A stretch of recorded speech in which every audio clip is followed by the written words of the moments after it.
আসসালামু আলাইকুম এভরিওয়ান, আশা করি সবাই ভালো আছেন এবং সুস্থ আছেন। আজকের টিউটোরিয়ালে আমরা jQuery স্লাইড মেথডগুলো দেখব। jQuery স্লাইডের মেথডের মধ্যে রয়েছে slideUp method, slideDown method, slideToggle method. তো আমরা এই সবগুলা স্টেপ বাই স্টেপ দেখব। তো শুরু করার আগে অনুরোধ, যদি আমার চ্যানেলে নতুন হয়ে থাকেন তো অবশ্যই আমার চ্যানেলটাকে সাবস্ক্রাইব করবেন এবং ভিডিওটি লাস্ট পর্যন্ত দেখবেন। দেখার পর ভালো লাগলে অবশ্যই লাইক করবেন, কমেন্টস করবেন আর ভিডিওটি শেয়ার করবেন অবশ্যই। তো কথা না বাড়িয়ে শুরু করি।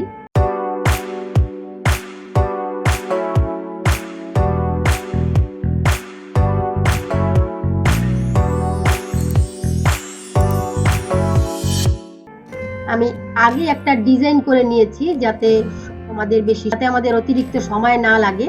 তো এই ডিজাইনটা আমি জাস্ট HTML ও CSS দ্বারা করেছি। আশা করি এটা আপনারা খুব ইজিলি করতে পারবেন। তো এখন main.js ফাইলটা ওপেন করব। এটাকে স্প্লিট করে নিচ্ছি হরিজন্টালি। এখানে আমি document.ready ফাইল ক্রিয়েট করে রেখেছি। তো এখন আমরা এটাতে ক্লিক করলে আমাদের এটা স্লাইড আপ হবে। ফার্স্টে আমরা দেখব slideUp মেথড। slideUp মেথড ফার্স্টে আমরা দেখব। তো আমরা এই বাটনে ক্লিক করলে স্লাইড আপ হবে, উপরের দিকে চলে যাবে। যেমন বাটনকে আমরা সিলেক্ট করি, কোটেশনের মধ্যে বাটন। তো আমরা ক্লিক করলে এখানে ক্লিক ইভেন্ট হবে।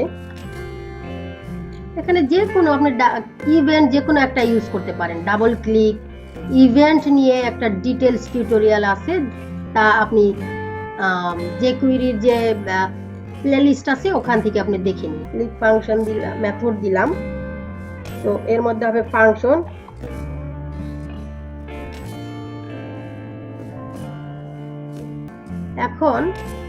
এখন এটা এই বাটনে ক্লিক করলে এই ডিভ স্লাইড আপ হবে। তো এখানে আমি আইডি দিয়েছি div 1। তো div 1 কে আমরা সিলেক্ট করব। এটা হচ্ছে আইডি div 1 কে সিলেক্ট করার পরে এখানে ডট, এটা হবে slideUp মেথড।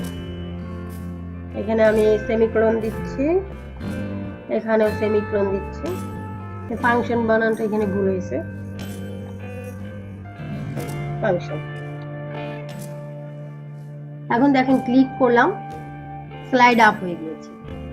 সেম ভাবে এখন এখানে আমরা দিব slideDown।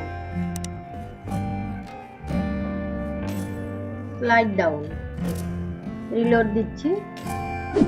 স্লাইড ডাউন করতে হলে এটাকে হাইড করতে হবে।